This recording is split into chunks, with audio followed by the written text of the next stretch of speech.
Everyone abandoned the paralyzed Italian mafia boss in the middle of the ballroom, but only the rejected chubby woman saw the black leather strap cutting into his leg. That was the part no one wanted to admit afterward. They had all been close, enough to notice.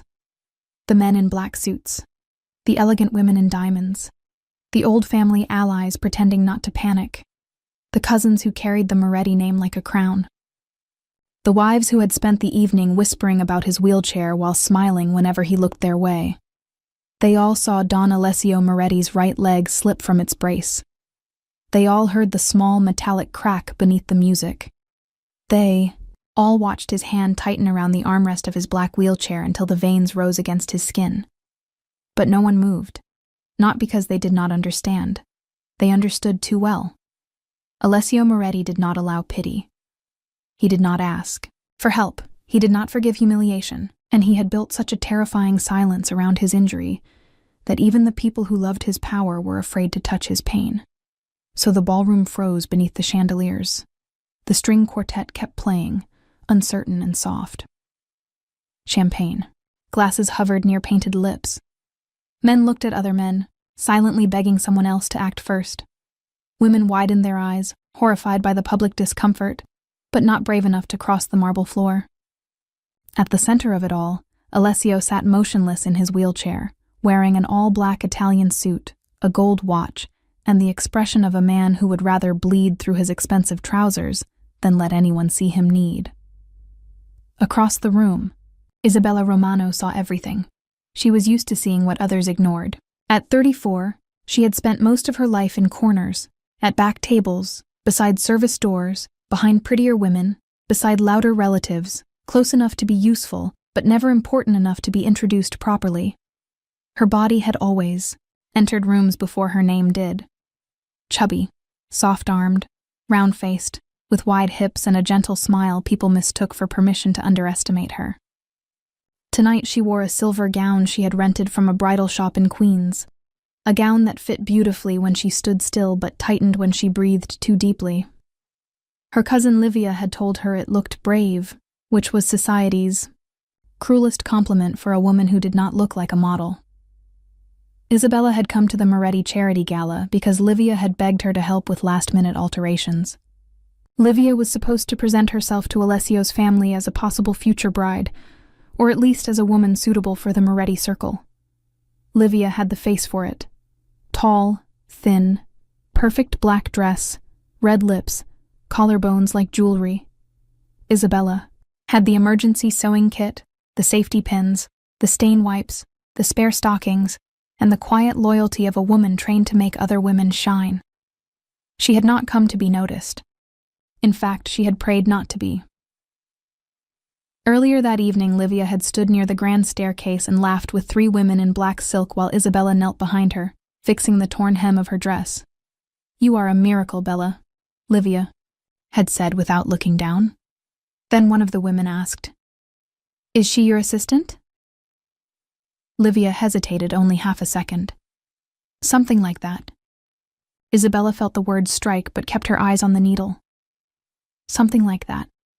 Not cousin, not family, not the woman who had stayed up until 2 a.m, hand-beating Livia's sleeves because the designer had made a mistake. Something like that. Isabella had smiled because she had learned that if a woman like her did not smile, people called her bitter. That was before the strap cracked, before the music trembled. Before Don Alessio Moretti, the most feared Italian mafia boss on the East Coast, sat trapped in his own pride while every loyal person in the room abandoned him with their eyes. Isabella looked at his leg. The brace was custom, black leather, and polished steel hidden beneath the expensive fabric of his trousers and high boots. Most people would not recognize the mechanism. Isabella did. Her father had worn one after the factory accident that damaged his hip. Not as elegant, not as expensive, but similar enough. She had spent years fastening straps, adjusting buckles, learning how pain hid in the angle of a knee. When a brace slipped, waiting made it worse. If the strap tightened around the wrong nerve, the pain would burn upward fast. If the leg twisted, the spasms could make a proud man lose control in front of everyone. Alessio's jaw was clenched now. A muscle jumped near his cheek. His bodyguard stood behind him, frozen because they knew the rule. No one touched the dawn unless he ordered it. His cousin Marco leaned close and whispered something. Alessio did not answer. His mother, Signora Valentina Moretti, stood near the dining arch, her pearl necklace shining against her black gown, her face pale with fury at the room's cowardice and fear of her son's pride. She took one step forward. Alessio's eyes cut to her. She stopped. That single glance was enough. Everyone stayed where they were. Isabella's hands went cold. She told herself not to move. This was not her world. These people were dangerous. Men like Alessio Moretti did not appreciate strangers kneeling near their legs in front of 300 guests. If she embarrassed him, he could destroy her life with a sentence. He could have her removed. He could humiliate her worse than any woman in that room ever had. But then she saw his fingers tremble, not from weakness, from pain, from the terrible effort of refusing to show it. Something inside Isabella broke. Maybe it was memory. Her father gritting his teeth at the kitchen table while her mother pretended not to hear him because he had begged them both never to fuss. Maybe it was anger. At all those beautiful, loyal, polished people standing around like concern was a stain that might ruin their gowns. Maybe it was simply the fact that Isabella had spent her life being treated as disposable, and disposable people often learned the most useful kind of courage. She crossed the ballroom. At first, no one understood what she was doing. Then the what whispers began. Who is that? What is she doing? Isn't that Livia's cousin? Someone stop her. Livia turned and saw Isabella moving toward the center of the room. Her face went white. Bella, she hissed. Bella, no. Isabella kept walking. Alessio looked up when her shadow reached the marble near his chair. His eyes were dark, almost black, and sharp enough to make her forget every word she had ever known. Up close, he was more intimidating than handsome, though he was certainly that too. Thick dark hair swept back from a strong forehead, trimmed beard, mouth set in a hard line, shoulders broad under the tailored suit. The wheelchair did not make him look smaller. It made the danger around him feel contained, like a knife folded closed. Move away, he said. His voice was quiet. The room heard it anyway. Isabella swallowed. Your brace slipped. His eyes hardened. I know. Then you know it's cutting into the nerve. A flicker crossed his face. Surprise, maybe. Irritation. Pain. I said move away. Behind him, one of his guards stepped forward. Alessio lifted 2 fingers. The guard stopped. Isabella felt hundreds of eyes on her back. Her heart was beating so hard she thought she might faint. But his leg had shifted another inch, and the leather strap was now pulled at a brutal angle.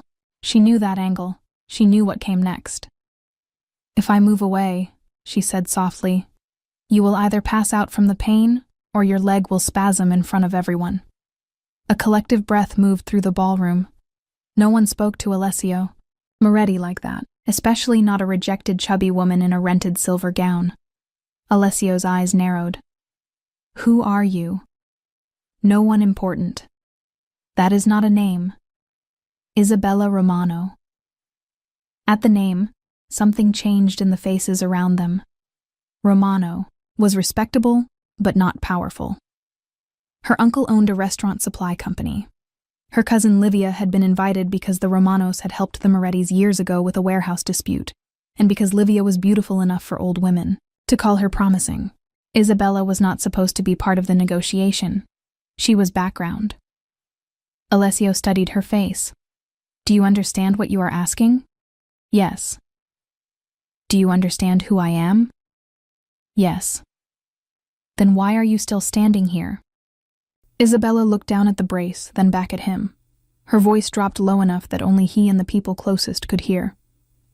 Because everyone who claims to serve you is afraid of your pride, and your pride is not the thing bleeding.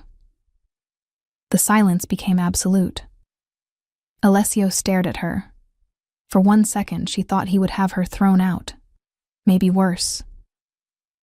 Then, his hand relaxed by the smallest measure on the armrest.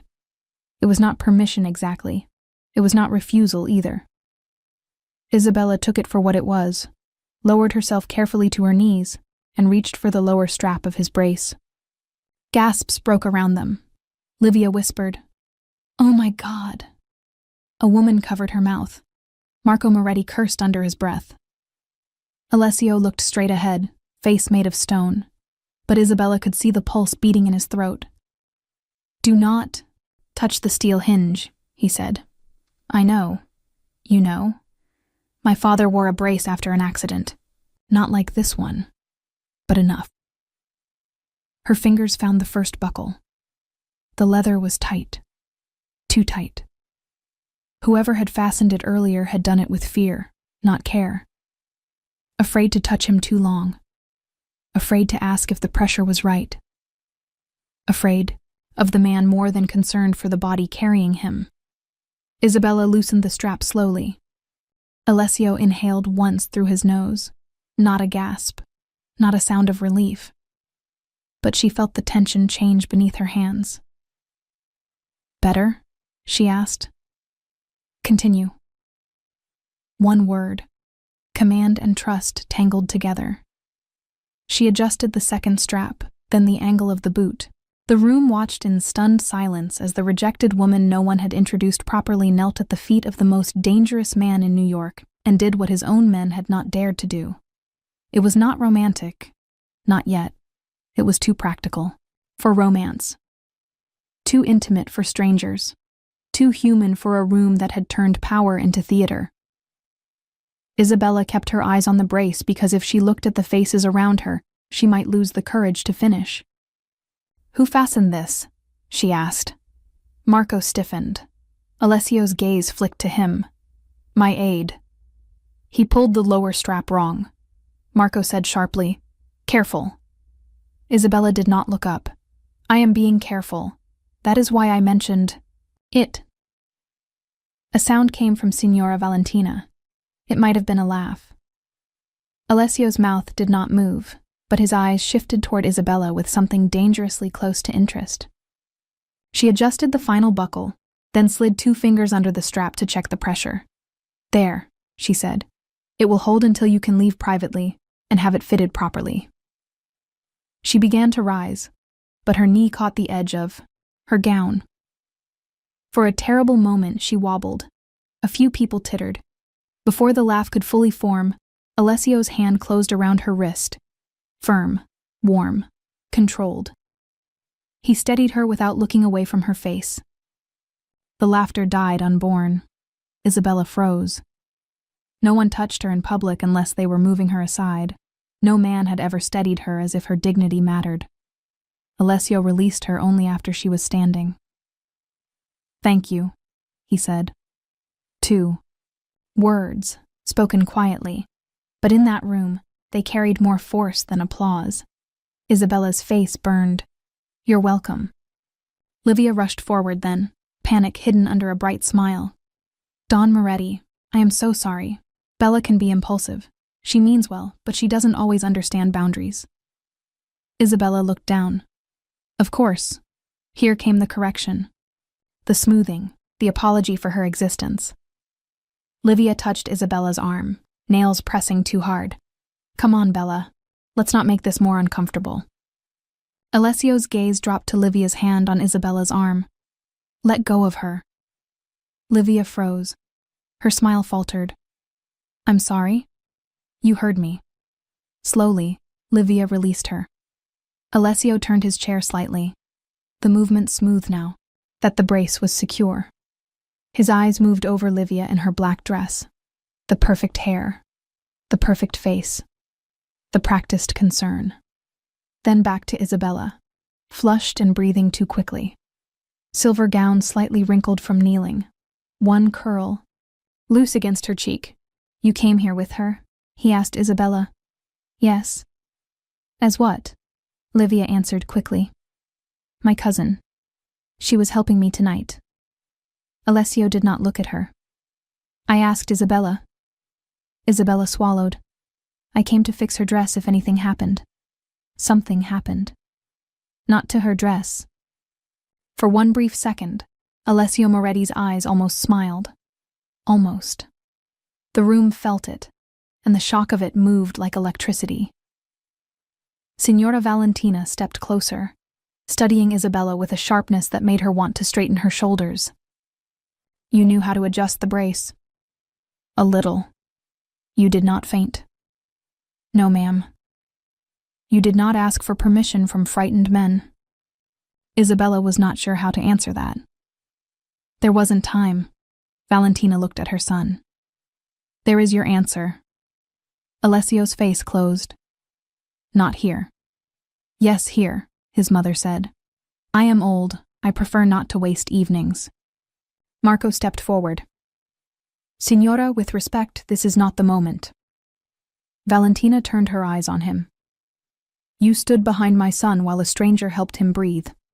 Do not instruct me on moments. Marco went silent. Isabella looked between them, confused and increasingly aware that she had stepped into something larger than a medical emergency. Alessio's jaw tightened. Mother. Valentina lifted her chin. You wanted to know who in this room could stand beside a Moretti without trembling at the wrong things. Now you know. The whispers erupted again.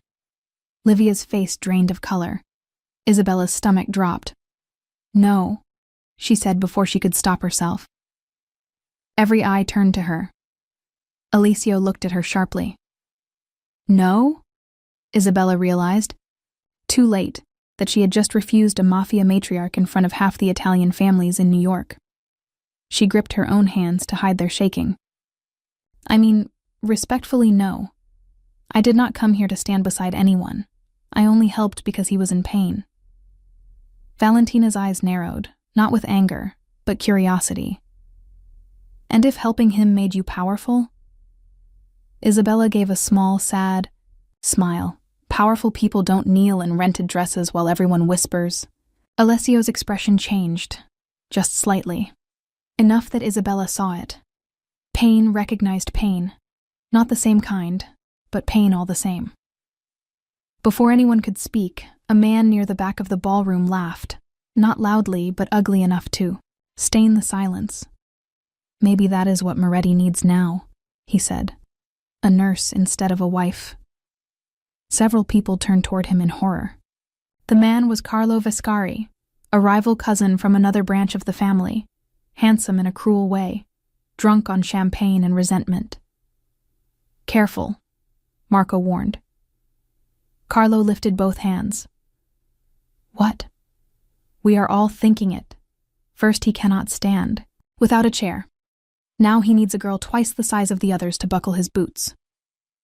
The room froze. Isabella felt the insult hit her body before her mind could form words. Twice the size. She had heard variations of it all her life, in school hallways, in dressing rooms, at weddings, from women who called it concern, and men who called it a joke. But somehow, hearing it in front of Alessio made it worse. She stepped back. I should go. Alessio's hand moved to the wheel of his chair. The motion was small. The effect was not. Every Moretti guard in the room straightened. Carlo, Alessio said. Carlo's smile faltered. Cousin, it was only...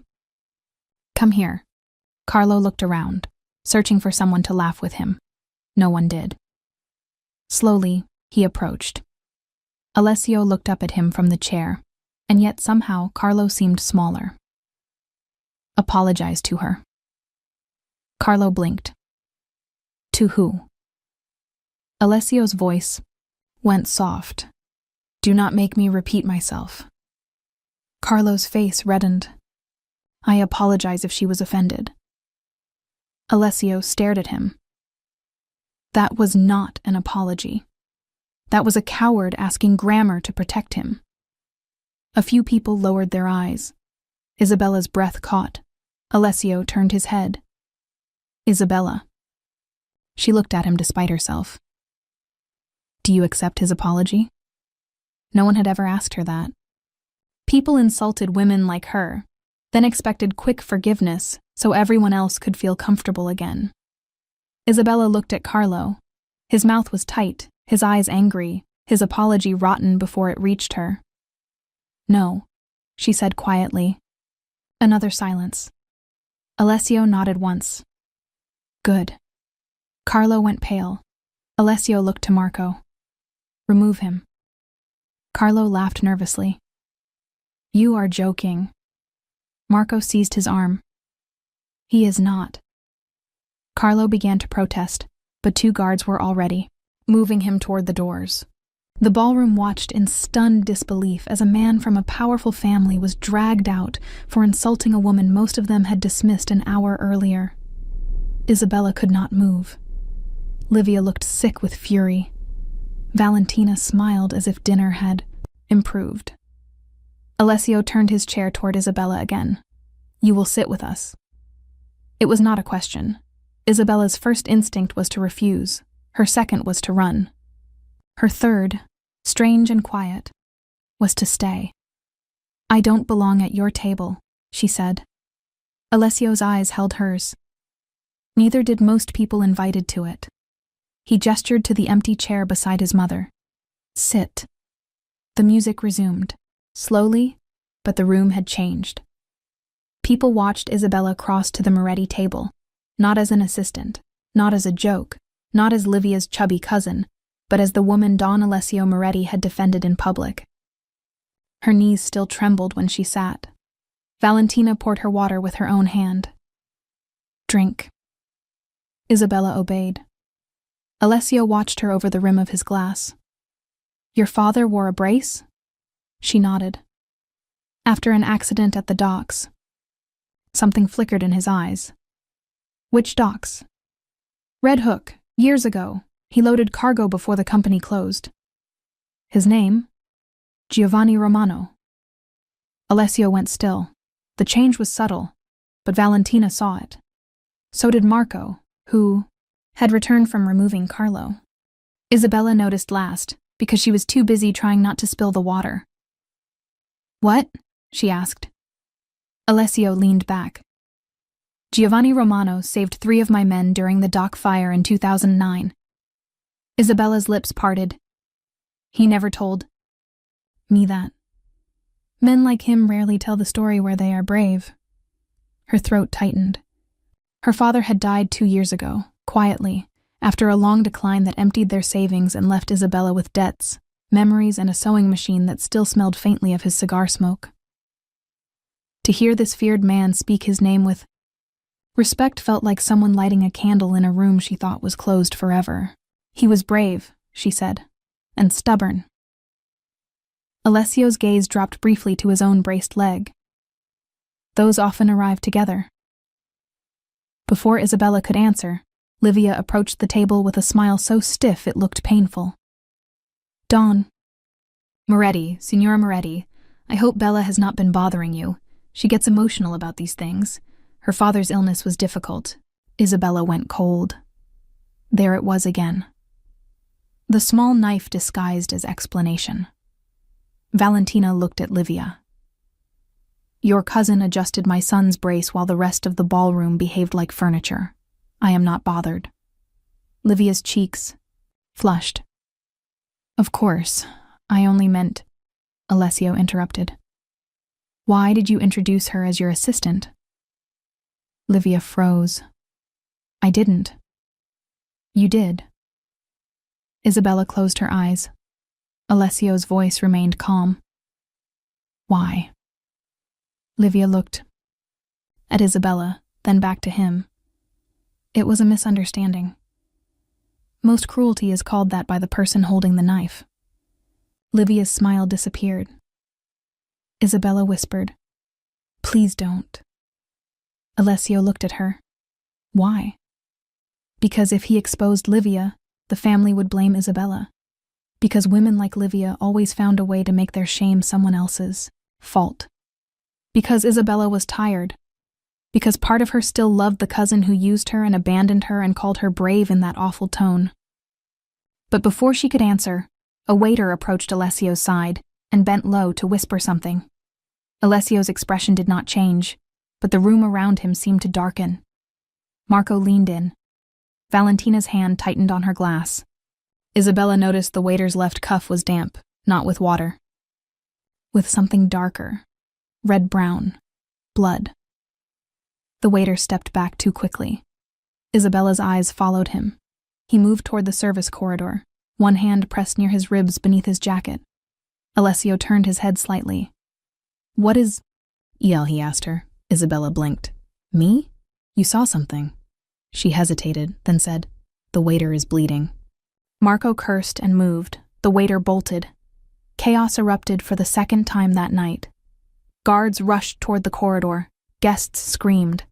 Alessio's chair turned sharply, but the movement strained his newly adjusted brace. Isabella saw his body tense with pain and, without thinking, put one hand on the side of his chair to steady the angle. "Don't twist," she said. Alessio looked at her, startled by the command. Then, impossibly, he obeyed. A moment later, Marco returned, dragging the injured waiter back with 2 guards. The man had a knife wound in his side and terror in his eyes. He collapsed to his knees before Alessio. "Please," he gasped. "They made me do it." Marco gripped his collar. "Do what?" The waiter's eyes darted to Isabella. "Not him," he whispered. "Her." Isabella's blood went cold. Alessio's voice became deadly quiet. "Explain." The waiter swallowed. "They said the Romano woman would be easy to get near. The big one. The one no one watches. They said put the envelope in her bag before midnight." Livia's face turned white. Isabella stared. "What envelope?" The waiter shook his head, sobbing now. "I don't know. I swear. They gave it to Carlo Viscari." Alessio looked toward the doors where Carlo had been removed minutes earlier. Then his gaze moved to Isabella's silver purse lying on the table beside her untouched dessert. Marco picked it up carefully, opened it, and pulled out a sealed black envelope that had not been there before. Every breath in Isabella's body stopped. The room blurred. "That isn't mine," she whispered. Livia stepped back. "Bella, what did you do?" Isabella turned to her, stunned. "What?" Livia's face was full of fear, but beneath it, something else. Opportunity. "I told you not to get involved." The betrayal came so fast Isabella almost missed it. Almost. Alessio did not. His voice cut through the rising panic. "Enough." Marco handed him the envelope. Alessio opened it with a silver knife from the table. Inside was a photograph, a key card, and a note written in block letters. Alessio read it once, then again. His face became unreadable. Valentina whispered, "Alessio?" He looked at Isabella. "Someone planned to frame you for helping an assassin enter my private suite tonight." Isabella could not breathe. Around her, the ballroom erupted in shock. Livia covered her mouth, but her eyes were not on the envelope. They were on Alessio, measuring damage. Isabella stood too quickly. The chair scraped. "I didn't. I would. Never. I know." 2 words. Immediate. Certain. They stopped her panic more effectively than any explanation could have. She stared at him. "You know?" Alessio held her gaze. "You just risked public humiliation to stop my pain. Then you noticed blood on a waiter trained to hide it. You are many things, Isabella Romano, but careless is not one of them." Tears stung her eyes. She hated that, hated crying in front of the room. Alessio turned to Marco. "Lock every exit." The guards moved. Guests began protesting. Valentina rose from her chair, elegant and terrifying. "No one leaves this ballroom until my son knows which coward tried to use this woman as a weapon." Isabella looked around at the shocked faces, the frightened men, the jealous women, her cousin Livia trembling beside the table. An hour ago, no one had wanted to stand near her. Now, the entire room was trapped because of her. Alessio looked up at her from his wheelchair, not with suspicion, not with pity. With the same sharp attention he had given her when she loosened the strap cutting, into his leg. "Sit beside me," he said quietly. "Why?" she whispered. His eyes moved over the ballroom, then returned to her.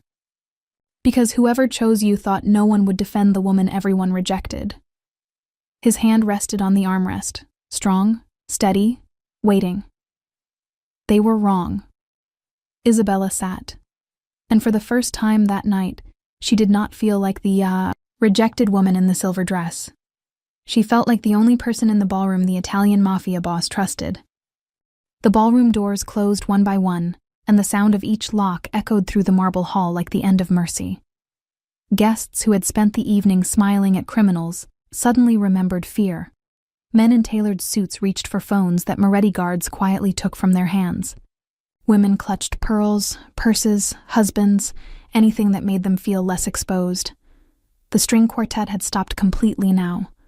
The only music left was the nervous breathing of 300 people, realizing Don Alessio Moretti had sealed them inside his world.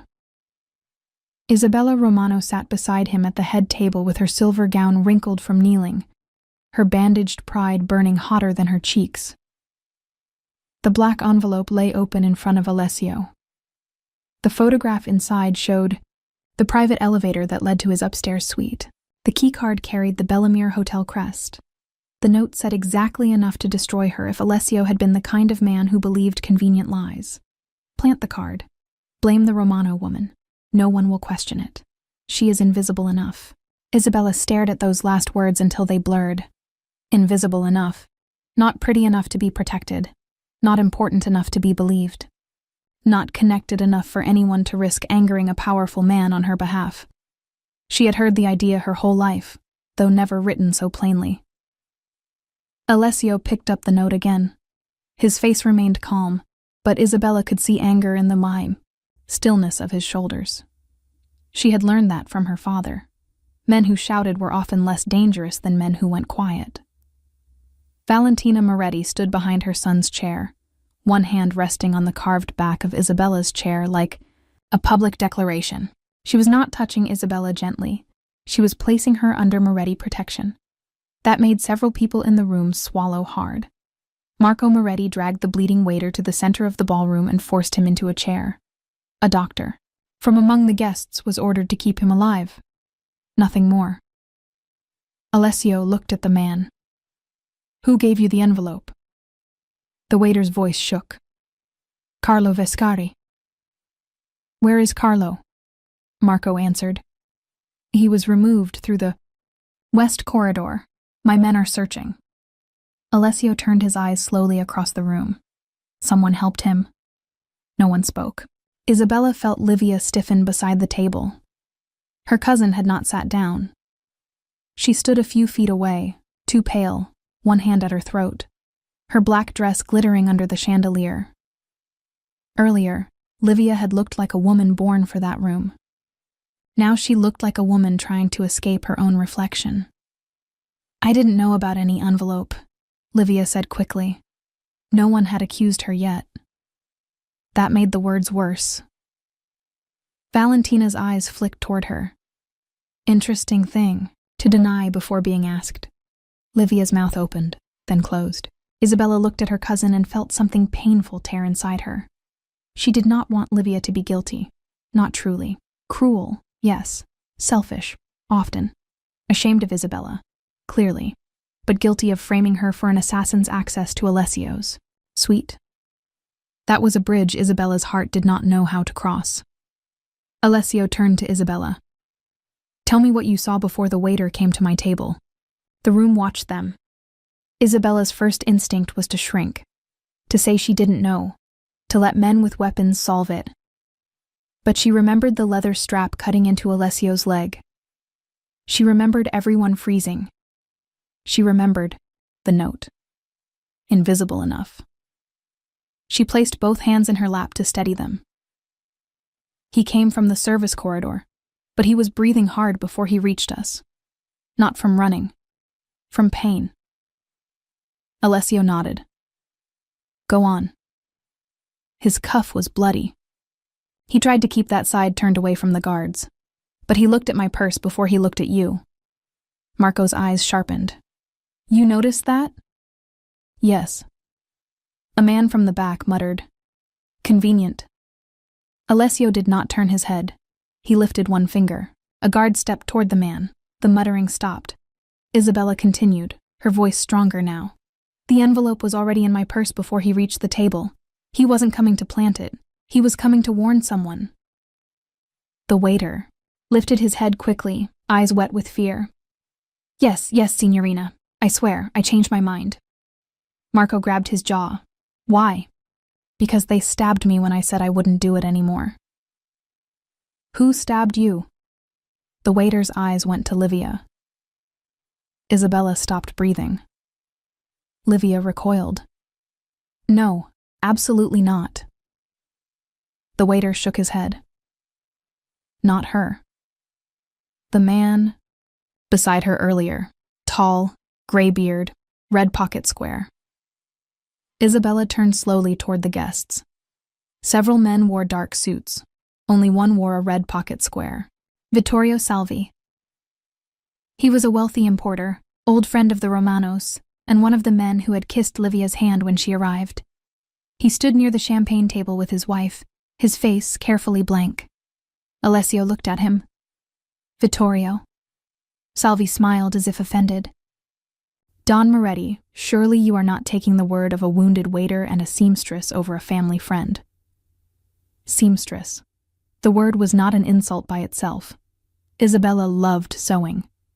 Her father had taught her to respect work done by hands. But Salvi used it the way others used fat, assistant, brave. A small word sharpened into a blade. Alessio's eyes darkened. Careful. Salvi lifted both hands. I only mean grief has made the girl dramatic. Her father died poor, did he not?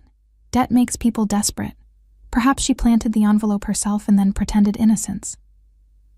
Isabella's stomach twisted. There it was, the old magic trick of cruel people. Accuse the person with the least power first. Livia whispered. Vittorio, stop.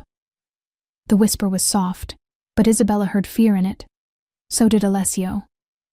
He turned to Livia. What does he have over you? Livia's face crumpled for 1 second before she rebuilt it. Nothing. Valentina leaned in, voice like silk over steel. My dear, you are a poor liar for someone so practiced at performing. Livia's eyes filled. He promised to help my family. Isabella stood. What family? Your father's company is fine. Livia looked at her then, and the truth came out with humiliation attached. No, Bella, it isn't. My father has been borrowing for months. We owe Salvi nearly everything. Isabella stared at her. Why didn't you tell me? Livia laughed bitterly. And what would you have done? Sewn us out of debt? The words hit, but they did not cut as deeply as they would have an hour ago. Something had changed in Isabella. Maybe Alessio's trust. Maybe Carlo being dragged out. Maybe the note calling her invisible enough and awakening the part of her that was tired of proving she existed. No, she said. I would have told you not to sell me to cover it. Livia flinched. Salvi began moving toward the side door. Marco saw him and nodded once. 2 guards blocked his path. Alessio looked at Isabella again. Why use you? She knew the answer before anyone said it. Her voice came quietly. Because if the key card was found in Livia's purse, people would investigate carefully. She matters to them. If it was found in mine, everyone would believe I was desperate for attention, or money, or revenge. Salvi smiled coldly. An intelligent theory. No, Isabella said, turning toward him. A familiar one. The ballroom was silent now, not mocking, listening. It was a dangerous thing to be heard after years of being dismissed. It made Isabella's heart pound, harder than fear. Alessio spoke to Marco without looking away from Salvi. Search him. Salvi stiffened. You have no right. Alessio's voice was soft. I have every right I can enforce. Marco searched him with efficient hands. From Salvi's inner jacket pocket, he removed a small silver phone, a second hotel key card, and a folded receipt from a private medical supplier. Marco frowned and handed the receipt to Alessio. Alessio read it. Isabella saw his face change. Not surprise. recognition turning into something darker. "What is it?" she asked before she remembered she had no right. Alessio answered her anyway. "A duplicate order for a bracelock." Isabella looked down at his leg, the black leather brace she had adjusted, the hinge, the lower strap, the metallic crack beneath the music. Her mouth went dry. The strap didn't just slip. Alessio's hand closed over the paper. "No." Marco seized Salvi by the collar. "You tampered with his brace?" Salvi said nothing. His silence confessed. Rage moved through the Moretti men like a current. Valentina went pale, but her voice remained calm. "You put my son in pain in front of this room." Salvi swallowed. "It was only meant to humiliate him, to make him look weak. The envelope was insurance." Alessio's gaze burned through him. Insurance against whom? Salvi looked at Livia. The Romanos needed money. Carlo needed revenge. The Rossettis wanted access. Everyone wanted something. Isabella gripped the edge of the table. The plot was suddenly clear in pieces. Tamper with Alessio's brace. Force public humiliation. Use the chaos to slip a keycard into Isabella's purse. Later, when an assassin entered Alessio's private suite, blame the chubby cousin no one respected enough to defend. Make her look desperate, foolish, obsessed with the mafia boss she had touched in front of everyone. The perfect scapegoat. Invisible enough. Disposable. Enough. Alessio rolled his chair forward slightly. Salvi tried to step back, but Marco held him still. "You chose her," Alessio said. Salvi's face shone with sweat. "She was convenient." "No," Alessio said. "She was kind. You mistook that for weakness because men like you only understand kindness when you can use it." Isabella felt her eyes burn, not because she was sad. Because someone had finally described the trap accurately. Salvi tried one last smile. "Don Moretti, we can discuss terms." Alessio looked almost bored. "There are no terms for a man who attacks my body and frames an innocent woman." He looked at Marco. "Take him downstairs. Keep him alive. I want every name before dawn." Salvi began shouting as he was dragged away. His wife fainted elegantly into another woman's arms. No one moved to help quickly. Perhaps they were all thinking about what they had failed to do earlier. Livia stood trembling, tears slipping down her face. "Bella, I didn't know it would go this far." Isabella turned to her cousin. "How far did you think it would go?" Livia wiped at her tears. Salvi said Carlo would make a joke, that Alessio would be embarrassed, that you might be blamed for getting too close, but nothing dangerous. He said no one would truly hurt you. Isabella stared at her, stunned by the smallness of the confession. "You were willing to let me be humiliated." Livia covered her mouth. "I was desperate." "So was I when my father was dying," Isabella said. "I did not sell you." Livia broke then, sobbing. Once, Isabella would have stepped forward automatically. She would have wrapped her arms around Livia, smoothed her hair, whispered that everything would be all right, and taken some of the blame just to make the crying stop. This time she did not move. That felt cruel for 1 second. Then it felt like freedom. Valentina watched her with approval. Alessio watched her with something deeper. Livia whispered, "Do you hate me?" Isabella looked at the woman who had called her something like an assistant, the cousin who had let others laugh, the family who had decided Isabella's dignity was an acceptable price for survival. "Not yet," Isabella said softly. "But I am tired of loving people who survive by shrinking me." Livia flinched as if struck. Isabella sat back down because her legs were shaking. The ballroom remained sealed, but the energy had shifted. The danger had moved from Isabella to those who had underestimated her. Alessio turned his chair toward her. "You saved me twice tonight." She shook her head. "I adjusted a strap and noticed blood." Do not make courage sound small because you are uncomfortable owning it. She looked at him then. He looked tired. Not weak. Never weak. But the pain had returned around his mouth, drawn tight from the brace, the stress, the hours of refusing to let anyone see too much. Isabella lowered her voice. You need to leave this room. Marco stepped forward. Don Alessio will leave. When the investigation... He needs to leave now, Isabella said. Marco stared at her. Several guards did too. No one gave medical instructions to Alessio Moretti's family. Apparently, Isabella Romano did. She continued before fear caught up. His brace was tampered with. I adjusted it enough for him to sit through the emergency. Not enough for hours of interrogation.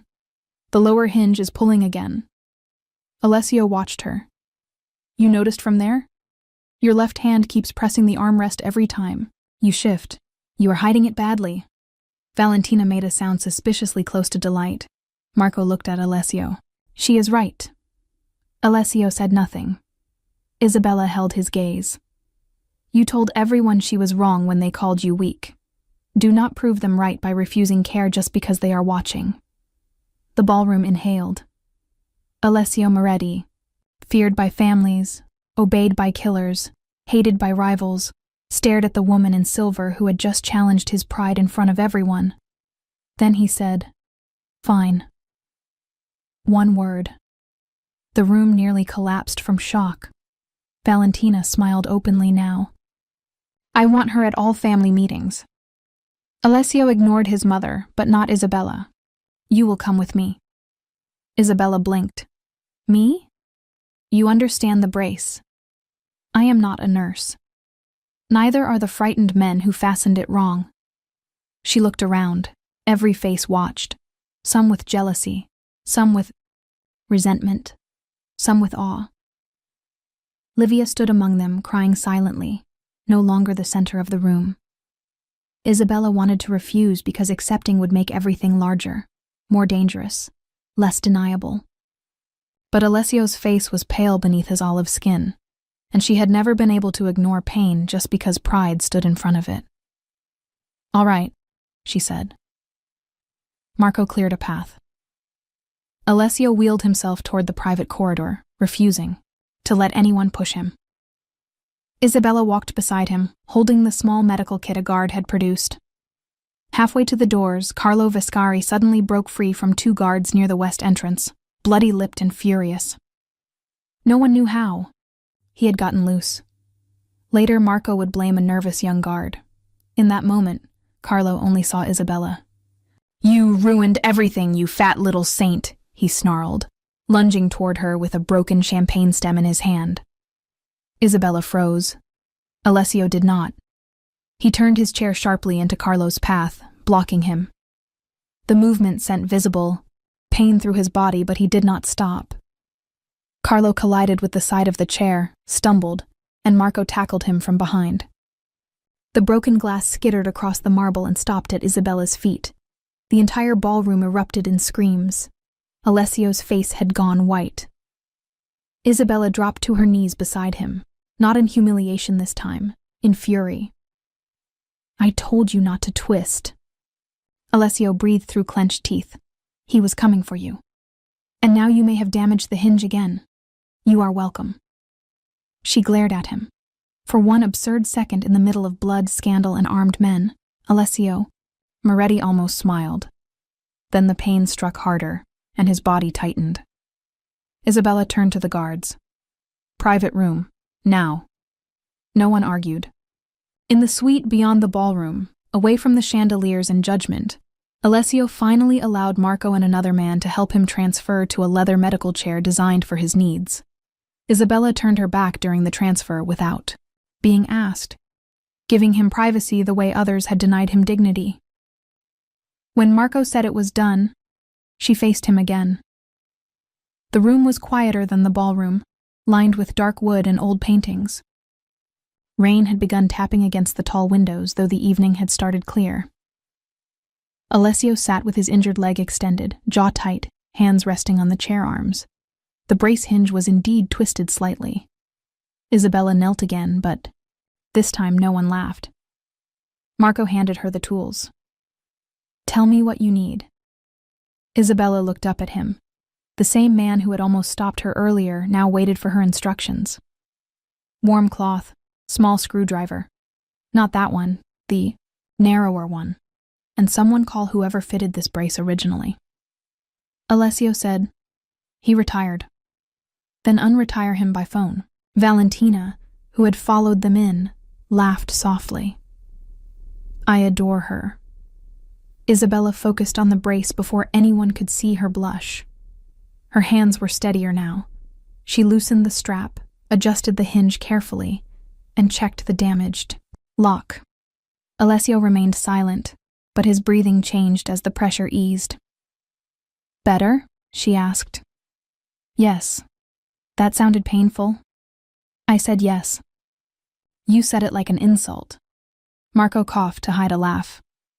Alessio looked at him. Marco looked at the wall. Isabella finished the adjustment and sat back on her heels. "The lock needs replacing. This will hold for tonight if you don't. Try to throw yourself in front of any more angry cousins. He had glass. You have guards. They were late. Then replace them, not your spine." Silence followed. Isabella's face went hot as she realized what she had said. "I'm sorry." Alessio leaned forward slightly. "Do not apologize for telling the truth." His voice was quieter now. "Private." She looked at her hands. "People usually prefer it softened. People prefer lies that do not require them to change." Valentina stepped back toward the door. "Marco, come, let them speak." Isabella's head snapped up. "No, that is not necessary." Valentina looked amused. "My dear, necessary is not the point." She left with Marco, closing the door behind them. Isabella was suddenly alone with the most dangerous man she had ever touched. The rain thickened against the windows. Alessio watched her for a long moment. "You are afraid?" "A little." "Of me?" She considered lying, then remembered how poorly lies had served everyone tonight. "Not exactly." "Then what?" "Of what happens when I walk back into that ballroom." His gaze held hers. "You will not walk back alone." The words were simple. They unsettled her anyway. "Don Alessio, you don't owe me anything. I owe you my dignity." Her throat tightened. "No. You kept that yourself." His eyes changed. Isabella looked down quickly, but he had already seen the tears. She hated crying in front of powerful people. Tears always gave them something to use. Alessio did not move closer. He did not demand explanation. He waited. That made the tears harder to stop. "My father hated when people fussed over him," she said after a while. "After the accident, he wanted everyone to act normal. So they did. Too well. At restaurants, if his brace hurt, people pretended not to see. At family parties, if he needed help standing, everyone looked away because they thought that respected his pride. But it made him lonely." Alessio's face went still. Isabella wiped her cheek. "Tonight, when everyone looked away from you, I saw him." Rain whispered against the glass. Alessio's voice was rougher when he spoke. "My fiancé left after the shooting." Isabella looked up. He continued, eyes on the window now. Not immediately. That would have made her look cruel. She stayed 3 months, smiled for photographs, spoke of devotion. Then one morning, she sent her father to return the ring. He told my mother she could not be expected to tie herself to half a man. Isabella inhaled sharply. Alessio's mouth hardened. "After that, I made rules. No one touched the chair. No one touched the brace. No one helped unless ordered. Pride is easier than humiliation, because at least pride feels chosen." Isabella understood that so deeply it hurt. But it becomes another kind of prison. He looked at her. "Yes." Neither spoke for a while. Then Alessio reached toward the small table and picked up the black envelope. They chose you because they thought you were unprotected. Isabella gave a humorless smile. They were not entirely wrong. They are now. She looked at him. You cannot just decide. That, I can. That is not how life works for normal people. I have never been accused of being normal. Despite everything, she laughed. It was small, but real. Alessio watched it as if it were something rare. Come to dinner tomorrow, he said. Isabella's laugh faded. What? Dinner. My mother will attend for the first 10 minutes. Pretend she is not listening for the next 20, then leave after deciding whether you are eating enough. Don Alessio. Alessio. She froze. I shouldn't call you that. You adjusted my brace and insulted my medical decisions. I think we have passed titles. Her heart beat too fast. I don't belong in your world. Neither do most people in my world. People will say you asked because of gratitude. People say many stupid things before breakfast. She looked at him helplessly. Why? He did not answer. Quickly. She appreciated that. Because when every polished person in that ballroom saw my chair before they saw me, you saw the pain I was hiding and still spoke to me like a man. Not a tragedy. Not a monster. Not a throne with wheels. A man. Isabella's eyes filled again. And because, he added, you said no to Carlo's apology.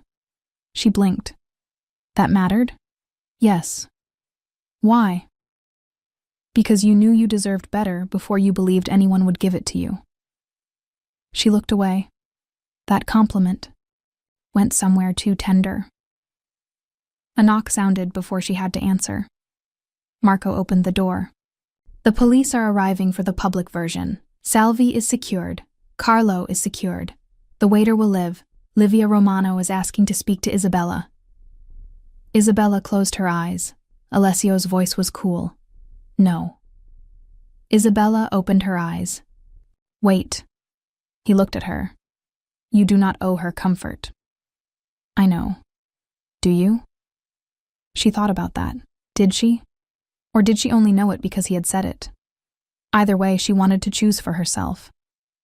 I don't owe her comfort, Isabella said slowly. But I want to hear what she says when she is not performing.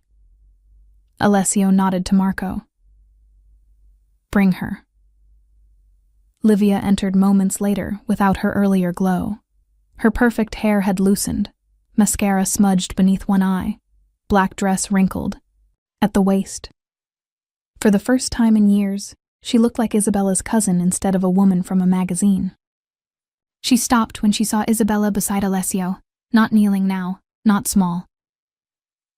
Bella, she whispered. Isabella stood. Say what you came to say. Livia's lips trembled. I am sorry. Isabella waited. Livia swallowed. Not because I got caught. Not because he defended you. I mean, yes, I'm afraid, but... She looked down, ashamed. I let them talk about you because it made me feel safer. If they were laughing at you, they weren't judging me. I told myself you didn't care because you always smiled.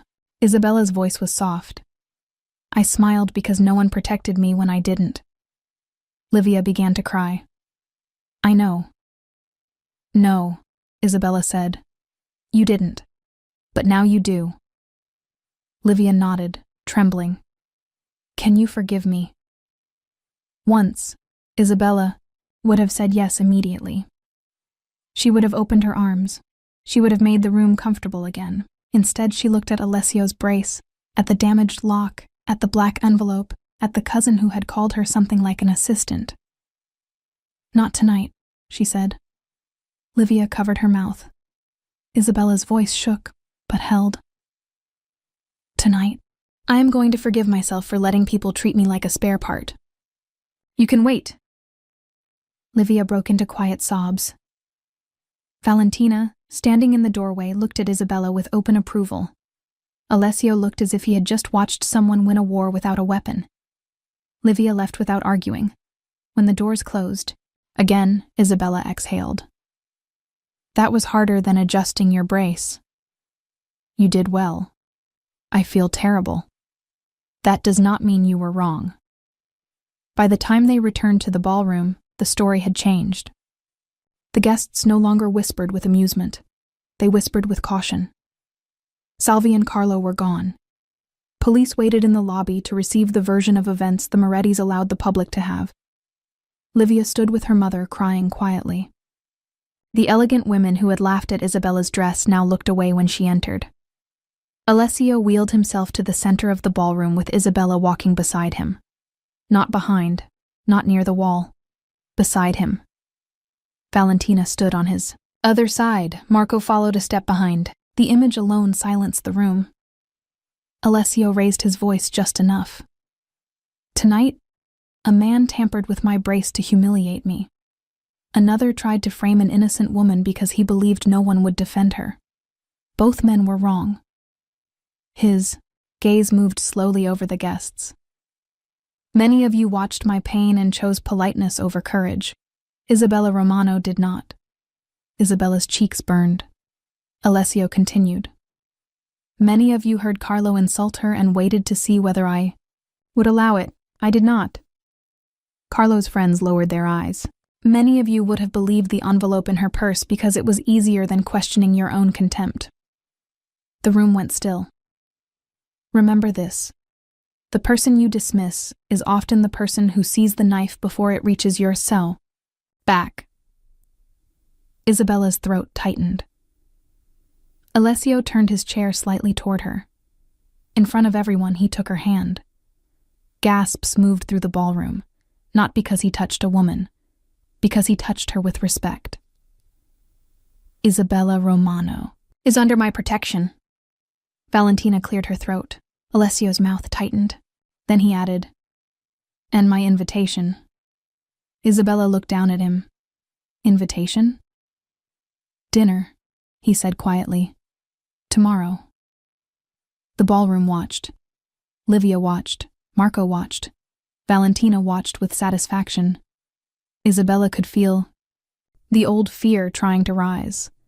The fear of being too visible, too judged, too much. But then she looked at Alessio Moretti, the paralyzed Italian mafia boss everyone had abandoned until she did the unthinkable, and saw not a broken man or a dangerous throne, but someone who knew what it meant to be looked at incorrectly by the entire world. Yes, she said. The room heard it. Alessio's eyes softened. Not much. Just enough for her. Good. Weeks later, people would still tell the story badly. They would say the chubby woman won the mafia boss by kneeling at his feet. They would say Alessio Moretti chose her out of gratitude. They would say she was lucky he noticed her. But that was not the truth. Isabella had not won him by kneeling. She had stood up to his pride. She had refused a false apology. She had seen the pain everyone else politely ignored. Alessio had not chosen her because she was grateful or convenient, or easy to protect. He chose her because she spoke truth in rooms where everyone else performed loyalty. Their lives did not become simple. Salvi's betrayal opened doors to older enemies. Carlo's humiliation became a family wound. Livia's apology took months to become action. Isabella still had days when cruel voices from the past found their way into mirrors. Alessio still had nights when pain made him silent and pride made him difficult. But real love did not begin because two people were healed. It began because they stopped pretending not to see each other's wounds. On the night of their first private dinner, Isabella arrived in a navy dress she already owned. No rented silver, no borrowed confidence. Alessio waited by the window, his brace properly repaired, his wheelchair angled toward the city lights. You came, he said. You invited me. People often refuse me. Do they? Not usually out loud. Isabella smiled. Then they are missing the fun. He looked at her for a long moment. Then slowly he laughed. It was quiet, rusted from disuse, beautiful in a way that had nothing to do with softness. Valentina, listening from the hallway as promised, whispered loudly, "Marry her eventually, but do not frighten her tonight." Isabella covered her mouth. Alessio closed his eyes. "Mama." From the hallway came the sound of his mother walking away, cane tapping victory against the floor. Isabella laughed then, fully. Alessio watched her as if the sound eased something deeper than pain. Months later, the ballroom where it began hosted another Moretti charity gala. This time, Isabella did not stand near the wall. She entered beside Alessio in a dark emerald gown, not because she needed to look thinner or richer or sharper, but because she liked the color, and Alessio had once said green made her eyes look like old glass in sunlight. People stared, some with admiration, some with envy, some with the discomfort of those forced to respect someone they once dismissed. Isabella no longer smiled to protect them. She smiled when she meant it. Halfway through the evening, Alessio's brace strap shifted slightly, not dangerously, not dramatically, enough that his hand tightened on the armrest. Around them, several people noticed and froze, haunted by the memory of the last gala. Isabella leaned down and said, "May I?" Alessio looked at her. The old pride flickered, but it no longer ruled him. Yes. She adjusted the strap quickly, gracefully, without shame. No one laughed, no one whispered. And when she straightened, Alessio took her hand before the room could decide what it meant. This time, Isabella did not blush. She stood beside him, as if she belonged there. Because she did. The rejected woman in the silver gown had done the unthinkable. She had crossed a ballroom no one else dared to cross. She had touched pain hidden beneath power. She had refused to accept crumbs of respect from people who offered cruelty in polished voices, and the Italian Mafia boss who trusted no one had seen her clearly. Not as charity, not as weakness, not as the woman everyone abandoned, as the one person brave enough to stay when pride made him impossible to help. That was why, when people asked Alessio Moretti why he chose Isabella Romano, he never mentioned the brace first. He never mentioned the envelope, or Carlo, or Salvi, or the scandal. He only said, "Because everyone else saw my chair, she saw me." And Isabella, when asked why she chose him, gave an answer that made Valentina smile every time. "Because everyone else saw my body," she said. "He saw my courage." And in a world that had tried to make both of them smaller in different ways, that was enough to begin forever.